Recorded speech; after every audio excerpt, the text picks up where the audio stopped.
Hey guys, if you're a little lost when it comes to subject to real estate investing, like you're kind of just nodding along when you hear other real estate investors talking about it, but you really don't understand it, I did that for a while when I got started, so don't be ashamed of it. But if that's you, you're going to want to stay tuned to this video because I'm going to break down exactly what subject to real estate investing really is and what it is not. In 3, 2, 1.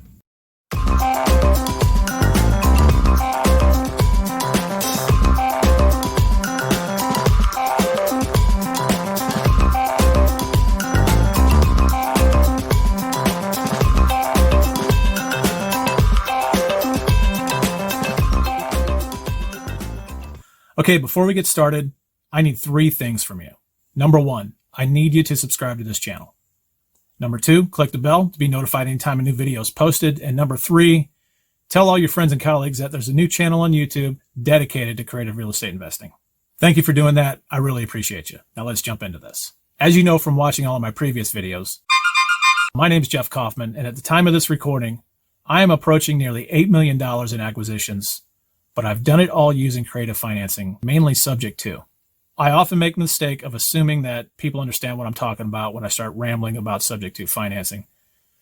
So today I thought I'd step back and get back to basics for those of you who don't fully understand what it means to buy a property subject to just yet. Now I'm going to walk you through what a typical subject to deal looks like. We'll talk about the parties that are involved in a subject to deal and exactly what your role is in the deal.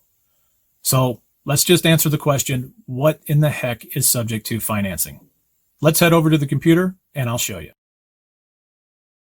All right, here we are inside of a mind map that I created. And I like to use mind maps because I'm a visual learner. I'm also a visual teacher, so this might look like a big plate of spaghetti to some people, but to me, this is totally logical. But let's jump into this thing and let's talk about the parties involved in a subject to deal. In a subject to deal, we're always going to have a borrower, we're going to have a lender, and then of course we're always going to have you. Let's just talk about the borrower-lender relationship for now. When a borrower goes out and gets a loan on a property, what they're doing is they are giving a promissory note, or their promise to pay, to a lender. The lender is going to place a lien against the property, and that lien can be in the form of a mortgage or a deed of trust, and that is all dependent upon the state in which the property is located. So let's say that this loan has been closed and the borrower's doing fine, they're making payments, everything is good. And then maybe the borrower experiences some kind of life-changing event where they're no longer able to make those payments. This is where you're going to come in. Since you're a diligent marketer, you're going to be marketing to people like this. And so it's going to be your job to get in front of this borrower who is now a seller because they can't make payments. So let's say that you get in front of this seller and you strike a deal with that seller to purchase their property subject to. Well, what the heck does that mean? What that means is this promissory note and this lien for that matter, when you purchase this property, the seller is going to deed the property to you, but the promissory note and the lien that's on the property, both of those are staying in place. So you're going to come to terms with your seller here. You're going to give them, maybe you're going to give them some money up front. Maybe they're going to give you some money up front. Who knows? I've had it both ways. But in exchange for you making their payments, they're going to give you the deed to the property. And then what you're going to do in turn is you're going to start making payments to that lender. But now you legally own the property, which means as an investor, you can now generate income off of that property. The key points to this are that this note that the borrower has given to the lender and this lien that the lender has placed on the property, those are both staying in place when you purchase this property from the seller. Nothing's getting paid off. The loan's not getting paid off. You're going to abide by the terms laid out in this promissory note. So let's recap here. In a subject to deal, you are going to get in front of a seller and you're going to negotiate with that seller to take over their payments. You're not going to assume the loan. You're not going to use your credit. You're not going to qualify for the loan.